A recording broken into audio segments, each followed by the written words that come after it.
अल्हम्दुलिल्लाह रब्बिल आलमीन वल आक़िबतु लिल मुत्तक़ीन वस्सलातु वस्सलामु अला सय्यिदिल अंबिया'i वल मुरसलीन व अला आलिहि व अस्हाबिहि अजमईन। अम्मा बादु फ़क़द क़ाल अल्लाहु तबारक व तआला फ़िल क़ुरआनिल मजीद बिस्मिल्लाहिर रहमानिर रहीम। या अय्युहल्लज़ीना आमनुत्तक़ुल्लाह व कूनू मअस-सादिक़ीन। वक़ाल नबिय्यु सल्लल्लाहु तआला अलैहि वसल्लम इन्नमल अअमालु बिन्नियात। वक़ाल नबिय्यु सल्लल्लाहु तआला अलैहि वसल्लम ला यंज़ुरुल्लाहु इला सुवरिकुम व अजसादिकुम बल यंज़ुरुल्लाहु इला क़ुलूबिकुम औ कमा क़ाल नबिय्यु सल्लल्लाहु अलैहि वसल्लम।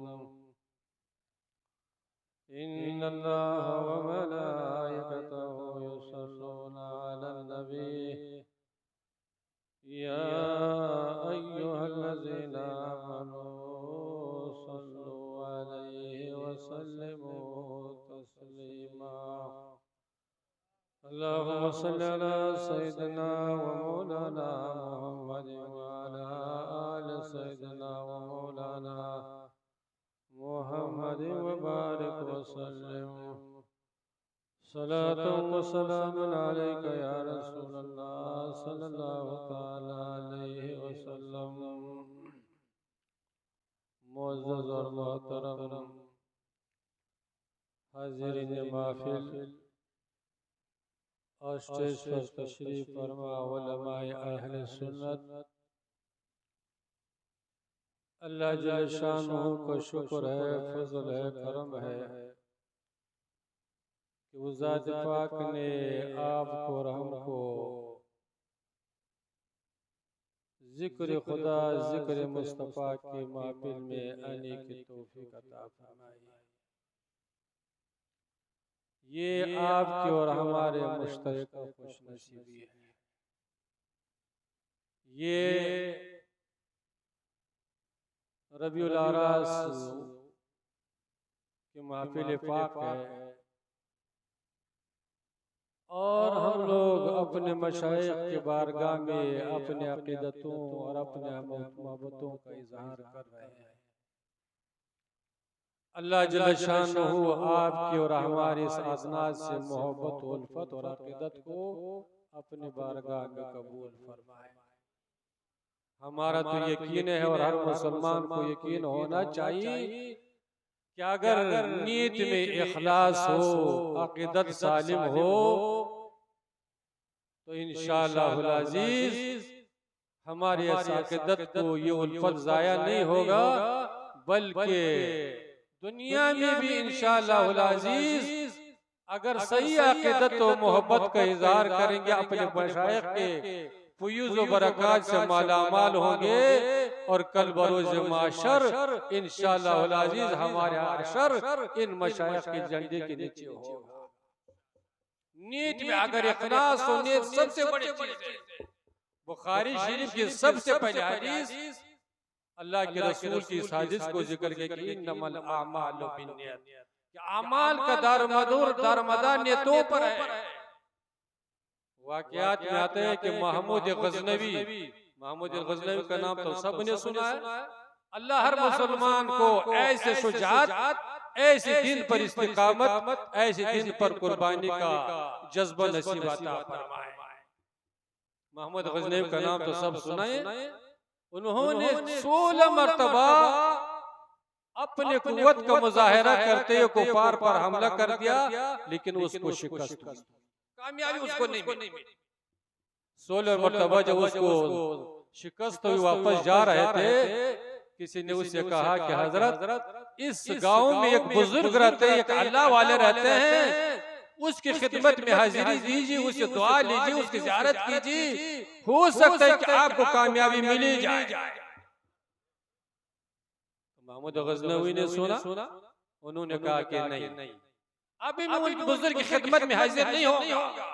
इसलिए नहीं होगा कि अभी तो हम उसकी नीयत से आए ही नहीं, हम तो हमला करने के लिए आए थे, वापस शिकस्त खा करके जा रहे हैं। अभी हम हाजिरी नहीं देंगे, उसकी खिदमत में हाजिर नहीं होंगे। सबसे पहले हम अपने वतन जाएंगे, वहां से इरादा करके आएंगे उनकी ज़ियारत के लिए, फिर उसको दुआ देंगे। लिखा है कि महमूद गजनवी अपने वतन गजनी चले गए, कुछ दिन क़ियाम किया और फिर वहां से नियत करके अबुल हसन खरकानी की खिदमत में हाजिर हुआ। वहां से खास नियत करके आया। जब हाजिर हुआ तो फिर अपने मुद्दा को पेश की और अपने फिरियाद को उनकी खिदमत में पेश की कि मैंने 16 मरतबा हमला किया लेकिन कामयाबी नहीं मिल सकी। दुआ फरमा दीजिए कि इस पर जब हम अपने कुव्वत का मुजाहिरा करेंगे तो कामयाबी मिल जाएगी। तो अबुल हसन खरकानी ने महमूद गजनवी को रवायत में आते कि आपने जुम्मन जय नमाज अता की, इसको साथ में लेकर जब शिकस्त का सामना करना पड़े तो इसको बचा कर इस पर 2 रकात नमाज पढ़ ली, अल्लाह के बारगाह में दुआ कीजिए, इंशाअल्लाह नाकामी नहीं आपको पता नसीब। और वही हुआ।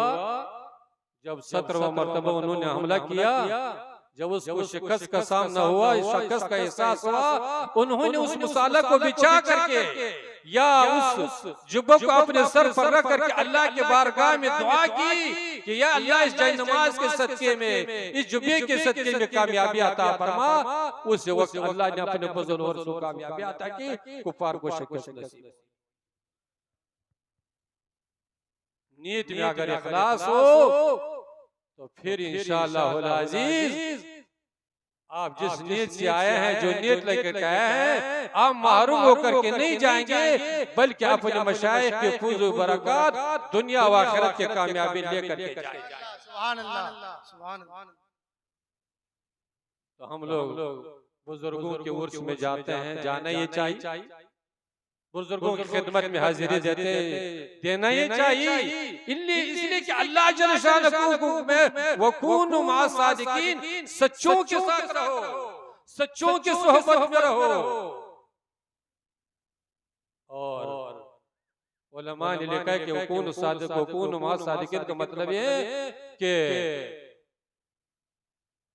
सादिकीन का अकीदा भी इख्तियार करो और सादिकीन का सीरत भी इख्तियार करो, उनकी सूरत भी इख्तियार करो, तो इंशाअल्लाह अज़ीज दुनिया में भी अल्लाह के रहमतों से चमकते रहोगे, अल्लाह के रहमतें बरसते रहेंगे। और जब दुनिया से रुखसत हो जाएंगे तो अल्लाह के रसूल ने खुशखबरी सुनाया, अलमरउ मा मन अहब्बहु, कि दुनिया में जो जिसके साथ मोहब्बत कर रहा हो, कल बरोज़ महशर उसके साथ उसका हशर उसी के साथ। सुभान अल्लाह। और नीयत कितना अहम है। हदीस पाक में आता है कि बनी इस्राइल में एक इंसान था जिन्होंने अपनी जिंदगी में 99 कत्ल कर चुका था, एक कम 100 कत्ल कर चुका था। वो इतना बड़ा गुनाहगार था, इतना बड़ा शहरदार था। एक दिन उसको क्या होगा, अपने गुनाहों का एहसास, अपने गुनाहों को उसको एहसास हो गया और उन्होंने कहा कि मैं तो बड़ा गुनाहगार हूँ, बड़ा स्याकार हूँ, 99 कत्ल कर चुका हूँ, मरने के बाद मेरा क्या बनेगा, अल्लाह के बारगाह में क्या जवाब देंगे। तो लिखा है कि वो एक आदमी के पास गए, एक मौलाना साहब किसी आदमी के पास गए, एक आबिद के पास गए और उससे कहा कि इंसान, मैं तो 99 आदमी कत्ल कर चुका हूँ, मेरे तौबा कबूल हो सकता है कि नहीं। अगर अल्लाह के बारगाह में हम तौबा कर लेंगे तो तौबा कबूल हो सकता है कि नहीं। उस आबिद ने कहा कि तुम इतना बड़ा गुनाहगार है कि तुम 99 आदमी को कत्ल कर चुके हैं, तुम्हारा तौबा अल्लाह के बारगाह में कबूल हो ही नहीं सकता। अपने इल्म के मुताबिक, अपने सलाहियत के मुताबिक तो जब उसने सुना तो लिखा है कि उसने सोचा कि जब तौबा कबूल नहीं हो सकता है तो उसका भी सर कलम कर दिया, सब को पूरा करिए। जब सब पूरा हो गया कुछ दिन के बाद फिर उसको एहसास हो गया कि मरना है, बारगाह इलाही में जाना है, हर चीज जरिए जरिए के हिसाब देना ही है। तो किसी ने बताया कि फलां गांव में एक बुजुर्ग रहते हैं, एक अल्लाह वाले रहते हैं, उसके पास जाओ, वही इंशाअल्लाहुल अजीज तौबे करने का तरीका बताएंगे, आपका तौबा अल्लाह के बारगाह में कबूल हो ही जाएगा। जब उसने सुना वो रवाना हो गया, चला तौबे के गरज से एक अल्लाह वाले के पास, एक अल्लाह के महबूब बंदे के पास चला। चलते चलते अभी कुछ रास्ता तय कर चुका था कि मौत का फरिश्ता आया और उसको रूह कब्ज करके जमीन पर गिरा। अभी वहां पहुंचा ही नहीं, अभी रास्ते में जैसे उसका रूह कब्ज हो गया तो उधर से रहमत के फरिश्ते भी आए और उधर से जहन्नम के फरिश्ते भी आ गए। जहन्नम के फरिश्तों ने कहा कि ये तो इतना बड़ा गुनाहगार है कि इसने 100 आदमी का कातिल है, इसका रूह हम लोग ले जाएंगे, जहन्नम में ले जाएंगे। जन्नत के फरिश्तों ने, रहमत के फरिश्तों ने कहा कि जरूर का 100 आदमी का कातिल तो है, लेकिन ये तौबे के गरज से एक अल्लाह वाले की खिदमत में जा रहा था, लिहाजा इसको रूह हम लोग ले जाएंगे।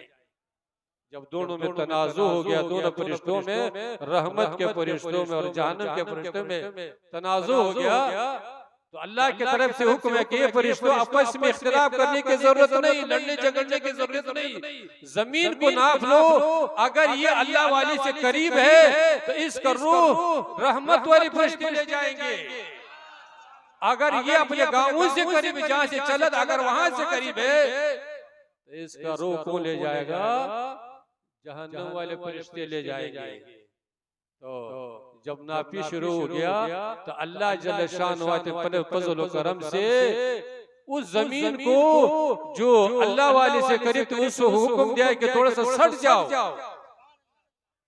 तो अल्लाह वाले से करीब हो गई।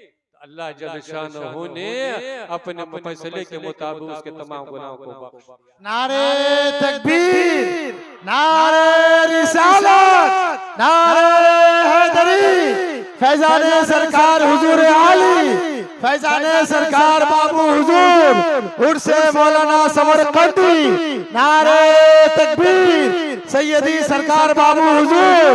सुभान अल्लाह। एक इतना बड़ा गुनाह जो 100 आदमी का कातिल है, वो अगर अल्लाह वाले की खिदमत में तौबे के गरज से जाए, इस्लाह के गरज से जाए, जहन्नम से अपने आप को बचाने के गरज से जाए, अल्लाह जल्ल शान उसके गुनाह को माफ कर सकता है। आज अगर हम लोग अल्लाह वाले के बारगाह में इस गरज से आए, इस नीयत से आए कि हम अल्लाह वाले के बारगाह में जाएंगे, मशाइख खानकाह अहले में जाएंगे, ख्वाजा गरीब नवाज के बारगाह में जाएंगे, ताकि हम तौबा कर नमाजी बन जाए, सच बोलने वाला बन जाए, सूद से तौबा करने वाला बन जाए, झूठ को छोड़ने वाला बन जाए। अगर अब इस नीयत से जाएंगे तो हमारा यकीन और हर मुसलमान को यकीन होना चाहिए कि इंशाअल्लाह अजीज अगर अभी नीयत लेकर के जाएंगे तो अल्लाह जल्ल शानो महरूम नहीं फरमाएगा, बल्कि अल्लाह जल्ल शानो आपके गुनाह को भी माफ करेगा, आपको तौबे पर अमल करने की तौफीक भी अता फरमाएगा।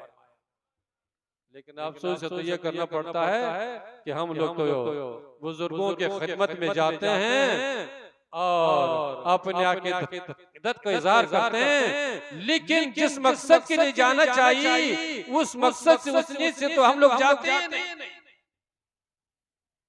अगर जाते में यहाँ से अजमेर शरीफ जाते में तो इस गरज से जाते हैं कि ये काम हो जाए तो वो काम हो जाए, तो तिजारत में बरकत हो जाए, कारोबार चले, यही नीयत लेकर के जाते हैं। अब ये नीयत लेकर के जाए कि हम ख्वाजा गरीब नवाज के बारगाह में जा रहे हैं, क्या लेकर के जाए ताकि हम क्या बन जाए?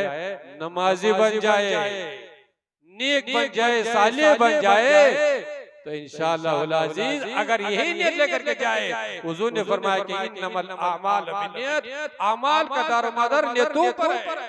जैसे नियत लेकर के जाएंगे ऐसे उसका रिजल्ट मिलेगा, वैसे उसका नतीजा मिलेगा। अल्लाह के रसूल इरशाद फरमाते हैं ला यंजुरुल्लाहु इला सुवरिकुम व अजसादिकुम बल यंजुरुल्लाहु इला कुलूबिकुम। अल्लाह के रसूल इरशाद फरमाते हैं कि अल्लाह जल्ल शानहू तुम्हारे सूरतों, तुम्हारे जिस्मों को नहीं देखता, इतना गोरा है, इतना मोटा है, इतना लंबा है, इतना खूबसूरत है, इसको नहीं देखता है। बल यंजुरुल्लाहु इला कुलूबिकुम, बल्कि अल्लाह जल्ल शानहू तुम्हारे दिल को देखता है, तुम्हारे इखलास को देखता है, तुम्हारे मोहब्बत को देखता है, तुम्हारे दिल से जज्बे को देखता है। अगर तुम्हारे दिल में मोहब्बत रसूल सल्लल्लाहु अलैहि वसल्लम, आज़मत रसूल है, अल्लाह के नेक बंदों की मोहब्बत है, तो आपके चेहरे पर क्या होना चाहिए? सुन्नत रसूल जरूर होना चाहिए। अगर आपके दिल में मोहब्बत रसूल है, अल्लाह के नेक बंदों की मोहब्बत है, तो आपको क्या होना चाहिए? 5 वक्त का नमाज़ी भी होना चाहिए, आपको सच बोलने वाला भी होना चाहिए, आपको हराम से बचने वाला भी होना चाहिए।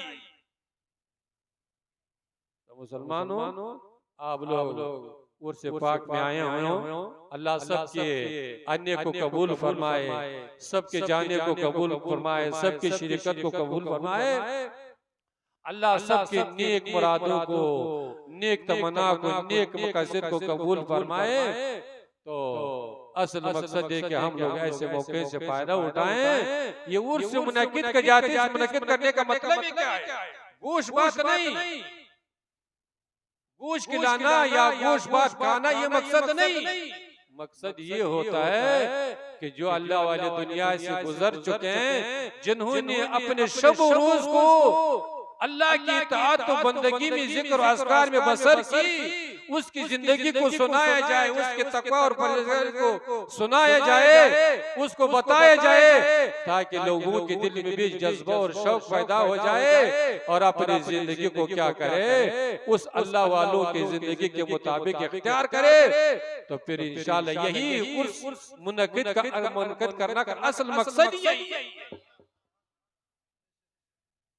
और इस मकसद से जाना चाहिए, इसलिए आप लोग खानकाह में आए हो, उर्स पाक में आए हो, तो अपने औकात का ख्याल रखिए, अपने औकात को जिक्र और अस्कार में, नमाज में, तिलावत में, मस्जिद में और ऐसे महफिल में बैठ करके गुजारिए, ताकि क्या होगा? ये आपकी जिंदगी के बेहतरीन लम्हात है, ये क्या हो जाए? दुनिया में भी काम आ जाए और कल बरोज माशर यही लम्हात आपके लिए बख्शिश का, कामयाबी का जरिया बन जाए। अगर आ गए, गोश्त बात का लिया, वहाँ सोया है तो वहाँ सोया है, तो वहाँ लेटा हुआ है तो वहाँ गपशप लगाया, वहाँ दुकान मार्केट में बैठे हुए हैं, तो फिर याद रखिए, फिर बाद में जिंदगी की जो लम्हात गुजर जाए वो वापस आने वाले नहीं। बाद में हाथ मलते रहेंगे तो हाथ मलने से कुछ मिलने वाला नहीं। आज अल्लाह ने जिंदगी दी, सेहत और तंदुरुस्ती दी, आज अपनी जिंदगी का इस्लाह कीजिए, अपने बुजुर्गों की सीरत और सूरत को इख्तियार कीजिए, तो इंशाअल्लाह अज़ीज जितनी भी दुनिया की परेशानी इस वक्त चल रही है, जितने भी मुसलमानों पर हालात जालिम व जाबिर मुसल्लत है, अगर आज भी मुसलमान अपना इस्लाह करे, अपनी जिंदगी को, बुजुर्गों को अल्लाह के नेक बंदों के मुताबिक इख्तियार करे, तो अपनी जिंदगी का एहसास करे, इस्लाह करे, गुनाहों से बाज आ जाए और अल्लाह के बारगाह में सच्ची तौबा करेंगे, तो इंशाअल्लाह अज़ीज तमाम दुनिया की परेशानी भी दूर हो जाएगी और मरने के बाद जितने मनाजिल है वो भी अल्लाह के फजल और करम से आसान हो जाएंगे। अल्लाह जल्ल शानहू के बारगाह में दुआ है कि अल्लाह तबारक व तआला आपके और हमारे इस सूर से पाक में, इस रबीउल आरास में हमारे और आपकी शिरकत को कबूल फरमाए और खानकाह आलिया के मशाइख के दर्जात को बुलंद फरमाए और हम तमाम हाजिरीन को अपने मशाइख के फयूज़ व बरक़ात से मालामाल फरमाए। व आखिर दावाना अनिल हम्दुलिल्लाहि रब्बिल आलमीन।